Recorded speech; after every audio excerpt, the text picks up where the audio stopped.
Good morning, good evening, good afternoon to all my blessed beloveds out there in video land. You're watching Living and Thriving with Rustie, and I'm Rustie.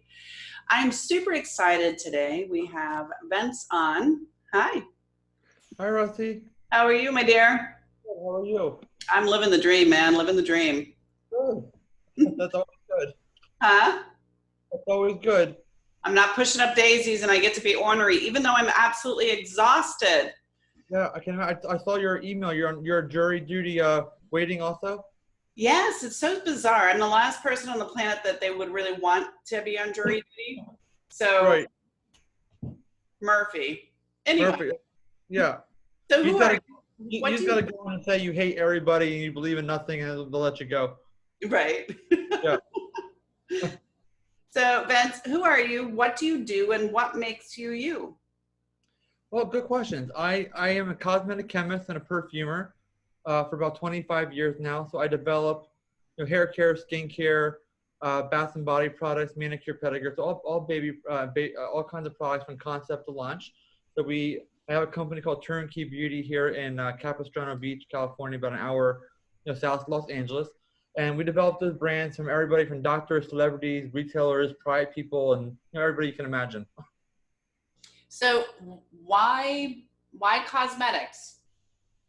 Well, I knew as early as 10 years old I wanted to do it, and it's kind of a little bit of an embarrassing story, but it's accurate. As I watched The Young and the Restless growing up with my grandmother at a very early age, and they had a fictitious cosmetic company on that show called Jabot, and that's literally where I got the idea from. And it just stuck with me, and as early as 10, 11, 12 years old, I was trying to make like little products in my sister's easy bake oven, and trying to like so and I never deviated from what I wanted to do, and so I got to give credit to the Young and the Restless for planting that seed in my head. You know, I always laugh whenever I hear about the Young and the Restless or something like that because I grew up in the South, and my knowledge of the way women were to grow was by the time you were 28, you've had all your kids, you're probably getting your first divorce, and they had these zip up suits with this like polyester ruffles Yeah. and a TV tray, and you would sit at the age of 28 watching Young and the Restless or As the Right. World Turns or something like that, and that was the Right. end of your life at Yeah. 28. It And was really here I fun. am. When I went to college, I was like, oh my God, I'm not gonna be able to watch the show. I'm gonna miss it. And without exaggeration, I came back 4 years later. They're still on the same storyline and plot line. Like, oh, I didn't even miss anything. Like they're still doing the same story. Yeah, I haven't had commercial cable in 17 years, 16 years. Yeah. Yeah. So I'm just catching up on what AGT is. I caught up on that yesterday, being my first day off in 6 months. Yeah. Wow. And I'm like, oh, this is really cute. What a neat little show. Americans Got Yeah. Talent. Okay. Yeah. Yeah. It's fun. Um, It's fun. It's fun to watch. I watched that as well. yeah, I cried like a baby. I was like, oh, their lives are going to Yeah. change. This is so wonderful. All the backstories are always fun to see and hear and all that. Yeah. So tell us, how does one become a perfumist? In my mind, in my little imaginary Nancy Drew minds, you know, you have to be Parisian and you have to have quite an accent and you know. Right. Yeah, there are a lot of French perfumers for sure. That's kind of where a lot of it originated from, but definitely don't have to be French for sure. I'm 100% Italian, so I guess I'm the norm. But really, like anything, you have to be trained. You kind of just go through it really gradually. It takes years, and it's I always kind of compare it to like a sommelier for wine. Being learned how to educate and treat wine. So same thing that they do with the palate. We train our nose. So I've been doing that for over 25 years, and about 10 years ago, I became a certified nose, which means that my nose is certified as a perfumer, and also that it's insured. If you remember, like Ginger Rogers used to have her legs insured for $1 million. I had the same thing for my nose because now, so it's my main source of income is my nose. But yeah, so really, I've gone and worked through with hundreds and hundreds and hundreds of essential oils and playing with them and putting them together. And also, I've been trained by very established, and sophisticated perfumers that taught me, that are my mentors. So it really is training and training and training, like you would train any kind of craft or any kind of whether you're a singer, you got to train, you got to keep working on your voice. The same thing, you have to really keep working with your nose and trying new stuff and trying to put them together. And So it's a long process. That's amazing. I recently had surgery to remove stuff out of my sinuses, and it I lost most of my smell. Right. So what would happen then if you had to? Well, it'd be tough. That's for sure. Yeah, You can't, wow. you can't feel your way through it. I mean, luckily I say I develop all other kind of products as well, like, skincare and hair care and that kind of stuff. But losing my smell would be really, really bad. Yeah, I would say so, especially Yeah. if you had to have your nose certified and insured. How does that even work? That's mind-boggling. Yeah, well, because it's my main source of income. So like any kind of liability or insurance company again, and really the best example again is Hollywood. I think you had, again you had these more established celebrities, Ginger Rogers. I think Sister Reese had it as well, Ann Miller, and even the Rockettes used to have their legs insured. So it really is if you have a body part that's if that's part of your craft, you can actually get it certified or insured or whatever. All right, elbows. That's Right, right. Yeah, that. exactly. Something All right. elbow for it. So talk to us about your skincare and your hair care, and then I want to learn a little bit more about your scholarships, because I believe that's really the big reason why you're here, is to encourage more in your Yeah. scholarships. But I have tons of allergies. I don't really buy mainstream products. What does your product line offer for people like me who just try to avoid chemicals and things?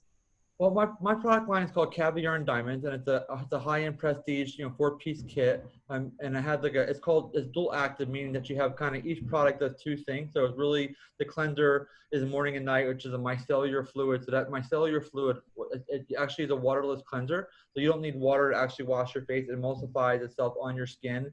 And also a makeup remover for the evening time. And then like in our Caviar and Diamond night day cream is also a night cream. So again, it treats fine lines, wrinkles, and feathering in the morning, but also helps with hydration and moisturization in the evening time. So it's really a 4-piece kit that's for 8 different, 8 different areas of the skin that I can work with.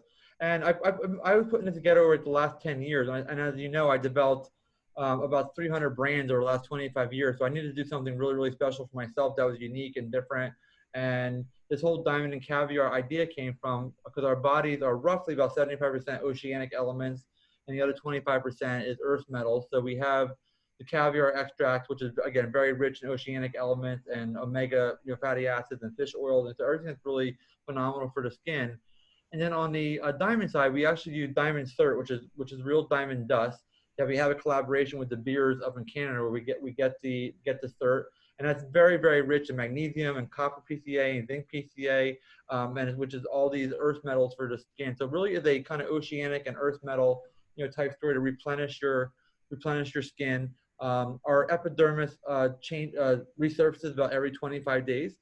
With men, it happens a little bit faster because we shave, about 3 times a week roughly. So we always kind of doing a little more damage to the skin, causing some micro tears. So we always want to be replenishing and doing cell turnover. So it's a full comprehensive kit. Hopefully, if you're a person that has allergies, it would work well for you. But just you never know to try anything. You always want to do kind of a patch test first, make sure you don't have any kind of reaction to anything. And where do we find the caviar and diamonds? Right now, it's on my website, which is vincenzoskincare.com, and you can go on there and you can read about it, and you can also purchase there as well, of course. All right. So as you can see, I'm makeupless. I'm rarely ever makeupless, but I have been so busy. I just didn't even bother today. What would you suggest being a professional in this industry and working with celebrities and being in Vogue and all those wonderful things? What would you suggest for someone like me who's just exhausted because I'm burning the candle at both ends? Well, the makeup list I'm actually an advocate of that. And that's kind of one thing I said over the years. I'm not personally a color cosmetic fan. You're not going to get any woman in the world not to wear makeup in real life. But what I try and say though is that you really want to treat the skin and correct it and enhance it first, and then use makeup to enhance your skin rather than try and cover things up. So again, if you're a person that has rosacea, eczema, psoriasis, dermatitis, acne, whatever it's going to be, you don't want to keep throwing that foundation and makeup on top. You want your skin to breathe. Try and treat it first and correct it. And then I'm all about natural beauty. I'm not a big makeup fan, but you really can just enhance with the makeup, and then rather than trying to cover up and correct, especially, you know, women that put layers of foundation on to try and cover up acne and stuff, that's actually causing much more damage than it is actually correcting it. And I know it's very hard. You got to go out in life. You want to feel comfortable. You don't want people to see it. You know, you got to work. Everyone's got to do what they got to do. But the longer you can keep stuff off the skin and just use pure skincare, the better it would be to try and get it all kind of corrected and modified. Do you recommend commercialized lotions or? Yeah. I mean, there's all kinds of great products in the mass market, you know, and the prestige market and the masstige market, and that's like we really kind of have three categories. Mass is like your Trader Joe's, Whole Foods, Costco, you know, CVS, you know, Walgreens, etc. And the masstige market is more like Macy's, Dillard's, Bloomingdale's, Jack & Boughton, and prestige is like Sephora, you know, high-end spas, salons, you know, 5-star resorts and that kind of thing. So really, you have that whole gamut to choose from. And the big difference is that there's many products in the mass market that are really great and efficacious and do a really good job. And the only difference is that you really, at the higher price point, we a lot of times can add a higher level of activity to the actual raw material. So if you may have, just making this up, but you may have like lavender, you know, at like 1% in a mass market product, and you may have it like a 3% in a prestige product, because you have more of a profit margin to be able to build a higher percentage. So sometimes the prestigious products work a little bit better, only because we're able to put a higher level of efficacy in the raw materials, because with the price point, it's not as tight. Do you know what I learned recently? It was really fun. They had a museum tour of old perfumes and things like that, and I thought it was really interesting that one of the first colognes was actually tobacco. Oh, tobacco is very popular in fragrances. Tobacco, leather, musk, and normally use them as grounding notes. When you have a fine fragrance, you have a top note, a heart note, and a bottom note. And really what it is the top note is what you smell right away when you spray it, and it lasts only about 3 to 5 to 10 minutes. So if you're in a department store, you get sprayed, that's what you're smelling. The middle note is what you'll get over about 2 to 3 to 4, which is a heart or a heart note. You get over 3 to 4 to 5 hours. That's what you're kind of what it settles down to. And a bottom note, that's what'll stay like long term on your pillowcases, on your clothing, you know. So that's kind of the best way to look at it. And those bottom notes are normally grounded in tobacco, musk, you know, sandalwood, kind of more of the earthy thing to kind of keep that grounding too. So something's not that way. It's not too fruity, not too floral. So it's more balanced. So you have a really fine balance between the heart, the middle, and the bottom note to try and make a fragrance work. I think that's really interesting. And I think there's a lot of psychology behind that, isn't there? Yeah, oh yeah, absolutely. Depending on who you're making it for, you really want to know the personality, what they like, what they don't like, what their favorite color is, what their favorite flowers are, what flowers they hate. Same thing with woody notes. You have to really do a deep dive into the personality of who you're doing it for, so you could you know, try and make it smell like their persona. Isn't that interesting? Yeah, Huh. it's fun. Like aura reading with smells. Right, exactly. Yeah. Yeah. So what is your favorite? Do you have a favorite, or is it just so many wonderful things? I do have a favorite. I use a lot of the Tom Ford ones right now. So I have one called Lost Cherry that I really like, which is a kind of a sweet cherry fragrance, but it's got a lot of grounding to it. So I have one from Black Orchid, also from Tom Ford, that I like. So I change all the time, because again, I do this for a living, so I get bored pretty quickly. And a lot of times I'm also wearing my own creation. So I always, especially if I'm working on a fragrance for somebody, I'm wearing that constantly, make sure I see how it dries down, how it smells, what people's reaction are. Do I go out in public and someone's, oh my God, you smell like crap, or you smell lovely. So I try and really wear what I'm working on as well. I think perfumes are really interesting, and I'm a huge oil person. I don't know if you knew that ahead of time. I like as clean and natural as possible, less chemical. Right. But I think it's interesting that you have your own chemistry as well. So you have to be cognizant that even though your nose smells one thing, once you put it on your body, it's a very different ballgame. Right. Yep. And I don't know about anywhere else, but I know in America, we're very smell driven. Mm-hmm. So our shampoos and our conditioners and our lotions and this and that, our detergents all have smells. So right. When you wash your hair and condition it, and then you put lotion on your body, and then you put your shirt on, you've got 5 or 6 different smells going on right. That impede, and then you put perfume on. Right, correct. And to your point, all those categories you just mentioned, almost everybody, the very first thing they do is smell it, right? Whether it's a shampoo or conditioner or body, I mean, you don't want to really like I get agitated sometimes when you can't get into it to actually see what's, oh, this one's hibiscus vanilla. Okay, that sounds beautiful, but what does it actually smell like? So I like to be able to get into it and have to know what I'm buying. Yeah, I'm the crazy lady who's always got the mask like this, sniffing the candles, going, "Oh, that reads really well," but oh my God, no. Right. Right. Yeah, you want to be able to smell it for sure. So, do you recommend for people to have unscented products if they want to wear cologne or perfume, so they don't really mix it? Not necessarily, only because a lot of times the scented product, like let's say in skincare, that kind of goes away pretty quickly. But to your point though, like if you were to put on like a really heavy, like a, like a coconut or a a very floral body lotion, right, from head to toe when you get out of the shower, then the layering sometimes is a little bit too much. A lot of times you'll have in beauty, you'll have the perfume, the fine fragrance, and maybe you'll have like a body mist or a spray. And to your point, it's more about layering with the same scent if you can. So the skincare is kind of irrelevant because you're not really going to smell that. But the body care, you don't want to like have, again, hibiscus body spray and then put on a fine fragrance because there's a lot going on. And then a lot of times the hair products also are very heavy and scented too. So whether it's your hairspray or a mousse or your leave-in conditioner, so then that's another place you want to kind of try and balance out as well too, because then you have a lot going on, like you said earlier. Yeah, I mean, I've had people walk by and I'm like, whoa, which direction is what? Right. Yeah, people overdo it sometimes for sure. A little bit. Yeah. So talk to us about your foundation, the scholarships. I'm really, really curious to know why, how it helps, and what we can do as viewers internationally help you. Yeah, well, I have a couple of foundations and scholarships I work with. My main scholarship is with my high school, which is Vineland High School in South Jersey, and I give a $20,000 scholarship to them, which is over the 4 years of their college, so $5,000 a year over 4 years.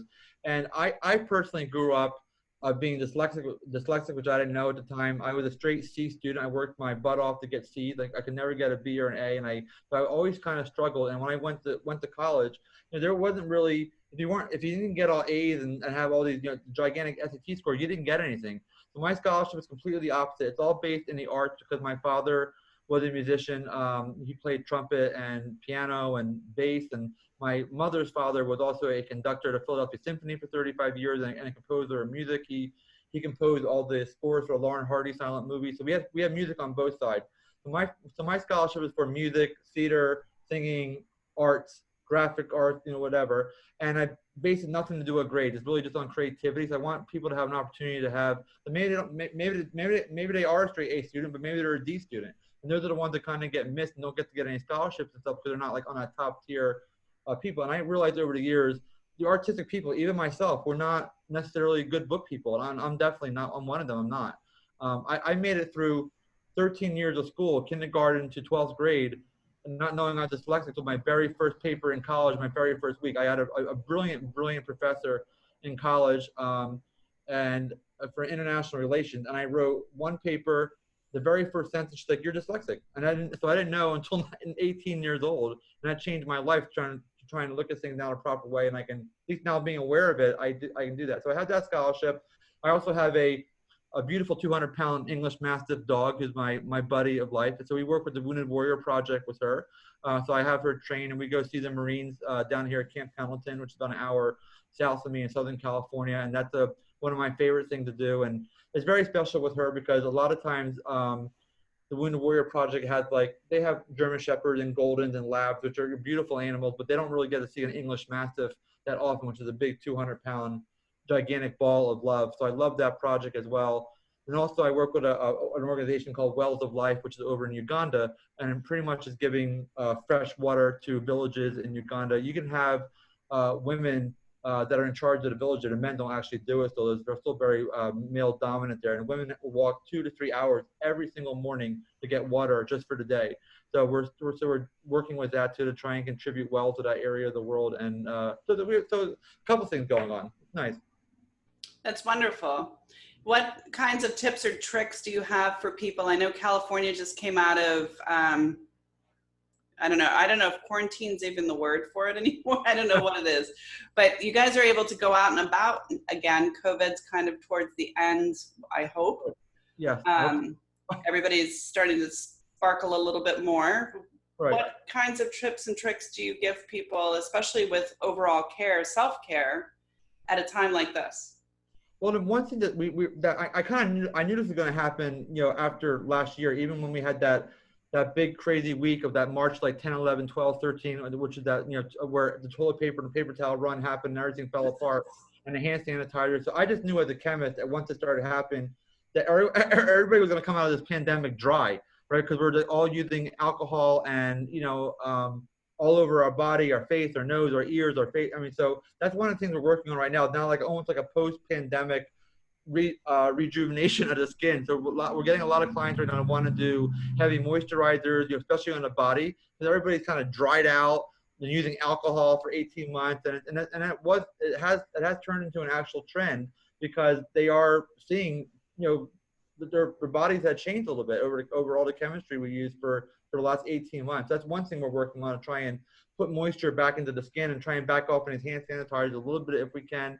That's one big category where we're seeing a little bit of a shift in. So it's kind of like post-pandemic skin rejuvenation, if you will.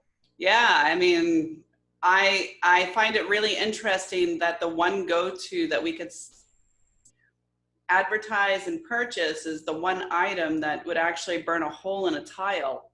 Right. Right. Right. So I'm terrified to see the end results of people who overconsumed hand sanitizer, because it's actually not good for you at all. I feel like 20 years from now we're gonna see like the ad. If you were using hand sanitizer in 2021 and you blah blah blah and grew a third testicle, now that's I feel like we're gonna see like a one of those lawsuit commercials, just like. Yeah, I agree. Right. If you have a third head that's popping out of your Right. It's going to be interesting to see, because a lot of people went extreme, and some people literally were drinking bleach and just right. Oh yeah. Yeah. Yeah. Crazy stuff. Who knows? So what's on your next adventure other than post-pandemic skincare? Well, I have a documentary coming out in the fall called Skin Deep: Formulating a Legacy, and that's pretty much showing America how we make products from concept to launch, and we've been filming that for about 7 years. So it's a long journey of kind of my process through the beauty industry and tracking some of my clients and how we develop the products from beginning to end and get them to market. So that's coming out into the fall. And then we're going to try and do a lot harder launch of the skincare line of mine. And then my audiobook came out today, actually. So I have my audiobook just came out of my current book, which came out on January 10th. Now we have the hard copy and the Kindle and the ebook, I should say, and the audiobook. So still a lot going on. So do you have a copy of your book so that viewers can have a visual? I do. Somewhere. I have to go get it, but I can get it. Okay. Okay, yeah. Hold on, viewers. We'll pause. Do, do, do, do, do, do, do. I won't sing, I promise. This is it. So My Pursuit of Beauty, the cosmetic chemist, the batshit crazy of the beauty industry. So we have that, and that's available everywhere: Barnes and Noble, Amazon, online, etc. So this is my little back here. Yeah. So talk to us about Batshit Crazy as we wind up the show, because unfortunately the hourglass that we get is very short. It goes by really fast if you haven't noticed. Yeah. What was the inspiration behind the book, and why Batshit Crazy? I mean, aren't all celebrities just fabulous? They roll out of bed perfect? Everyone's nuts, including myself. So it's just everything you can imagine, from like, clients like saying, hey, I want to develop a product line. I want the packaging to look like Range Rover blue from Jaguar. We have to go to the Jaguar store and get a paint chip. I mean, all kinds of crazy stuff where, it's just like, again, it could be celebrities. Again, they're just great to work with, but they're a little bit eccentric, as we know. So they can ask for very bizarre things, and there's been a lot of trials and tribulations along the way, from everything from me being in an F5 tornado to being stuck in a water slide in an amusement park for an hour, to a lunch with Lauren Bacall, the legend, who I just threw spaghetti on her and wine. And so it was like I always say my book is almost a cautionary tale. Like, if you want to be successful, like, read the book and enjoy it and do the complete opposite of everything that's in it, and it'll be better. You'll be better off.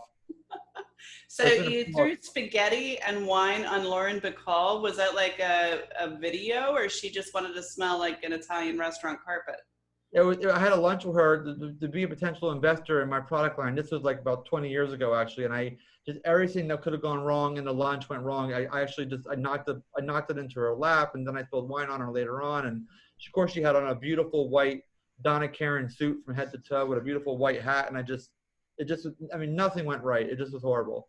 And Do you think it was nerves? No, it was bad cobblestone bad cobblestone on the floor at the restaurant because the table was rickety. So I hit my elbow and the thing went flying. So yeah, I was nervous as well, but also that wasn't really the reason why it happened. Oh wow, that's one of those stories where you're looking at your future going the wrong direction. Right, exactly. Everything was going wrong. Was she okay in the end? Did you guys patch and make up? No, she wasn't actually. She was very nice, but she did leave, and I never heard from her again. So it was a one and done. One and done. Yeah. With Lauren Bacall, oh my. Of all people, right? Yeah. So what kinds of things would you recommend for people to think about if they want to become famous in the world of batshit crazy, eccentric, famous people? Just really follow. I mean, it sounds kind of cliche, but really follow your dreams and your heart. And again, don't let anybody tell you that you can't do what you want to do. And again, my cosmetic chemistry is not really something that it's not a major that exists in the United States. To your point earlier about perfumery, but it is popular in Europe and France and Italy, et cetera. So we don't really have colleges and universities that offer it. So it's really, you have to kind of make it up yourself and get mentors, which is what I did. But I had people all the way through my childhood my family supported me, but they also say, oh, you're probably not going to want to do this in the future. Just be open and go to college, do liberal arts, just make sure. And I knew in my head I wanted to do it. And I never, ever should. So I didn't listen to everybody. And I should have just followed my, so I left like 2.5 years into college. So I knew that I almost was like aggravated that it was like taking so long because I knew what I wanted to do. I wanted to just go do it. Yeah.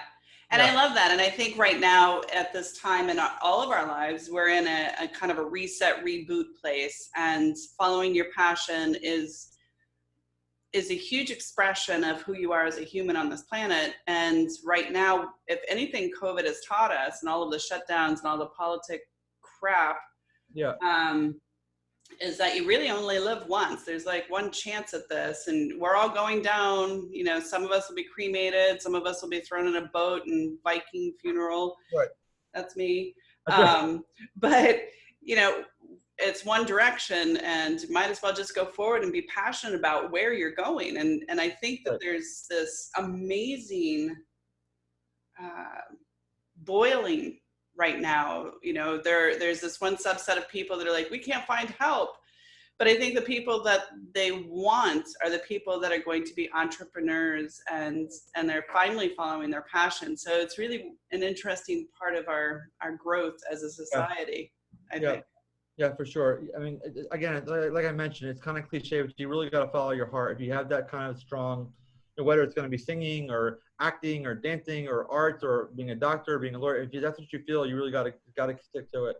Yeah, I agree. So did you get to go to Europe and go to another school, or how did you? I did. I went to Chanel in Paris for a couple of months when Karl Lagerfeld was still in charge, and I'm actually very honored to say that I'm one of the very, very last people to touch Jackie Kennedy's face. She was very sick at the time. She came to Chanel, and I did a makeover on her, and made her feel great. And she had passed away a couple of weeks later. So I always kind of had that in the back of my mind. I always had a couple of these legends like Lauren Bacall and Jackie Kennedy, Kate Hepburn, Sophia Loren that I did some work with, very late in their career. And Sophia Loren's the only one that's still alive and doing well and looks lovely. But I was right kind of on the cutting edge of getting a lot of these legends right before they passed on or something happened. So that was my biggest excitement from Chanel, that I got to work on Jackie. And I know that day she was crying that day because she looked visually, she looked very, very bad. She looked unhealthy. She looked sick, and I made her feel beautiful. So I'll never forget that. That was nice.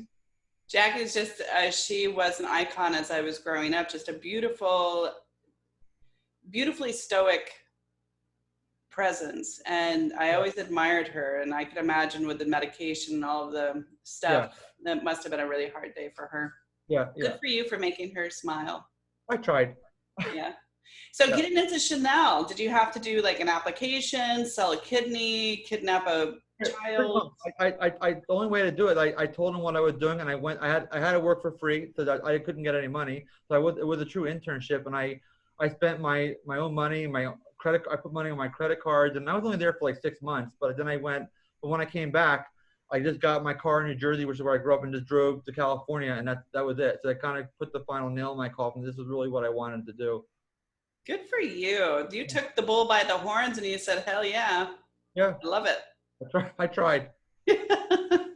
I love it. All right, so show us your book again. There you go. My Pursuit of Beauty. Love it. There you go. All over. You can buy it all over the place now. Audiobook came out today. If you're like me, I had gone through this book, 10 times, Jesus, probably 45 times because of editing. So I'm personally a horrible reader. So I was waiting for the audiobook for my own book. I couldn't read it anymore at this point. But did you get to do your own voice, or did you have to hire somebody for it? No. I talk way too fast and have my lisp and all kinds of crazy stuff. So I hired a great gentleman, a company called GM Voices out there in Atlanta, and he did a lovely job. His name is Spencer, and he does he was able to capture my voice and my energy and my ups and downs. So he did a beautiful job. Good. Yeah. So I'm glad that you're moving upward and forward, and I'm super excited to have met you. Thank you for sharing your story and your book with us. And any parting words before we go? No, I really appreciate you having me, Rusty. And I was saying, kind of jokingly, but kind of true. Read the book, but just don't do anything that's in it, and it's better. It's more of a self-help book, right? So if you go out to dinner with a famous person, make sure that it's just flat tile or marble. Please, no cobblestone. Thank you. Exactly. And keep your hands down. Right. All right, Vincent, you take care, and big hugs to you, and I hope to see you again in the future. Rusty, thank you for your time. I appreciate it. Thank you for having me. Bye. Bye, darling. Thank you. You're watching Living and Thriving with Rusty, and I'm Rusty. And even though I'm exhausted from, I think this is 135 interviews in 3 weeks and another 75 to go, and then I'm taking 2 weeks off to camp in the mountains and maybe hang out with some bears. I don't know. It'll be a good time. It's just going to be woods and no Wi-Fi. Wi-Fi can be too much sometimes. My phone constantly blows up. I want you to go out and check out Vincent's book. I'm sure it's on Audible. I forgot to ask him. I'm sure he'll let us know. Down below, you'll see all of his links. And what a great, fun story. I mean, as the world turns without me, there's Vincent, and he's out cruising Chanel and making people feel beautiful on the inside and outside.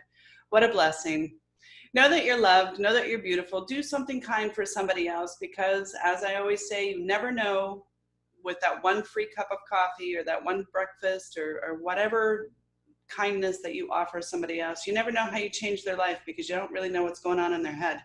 And sometimes you save a life doing that. So be kind, be passionate, be bold, and hey, smoke cigars and play poker. I'm all for it. Until next time.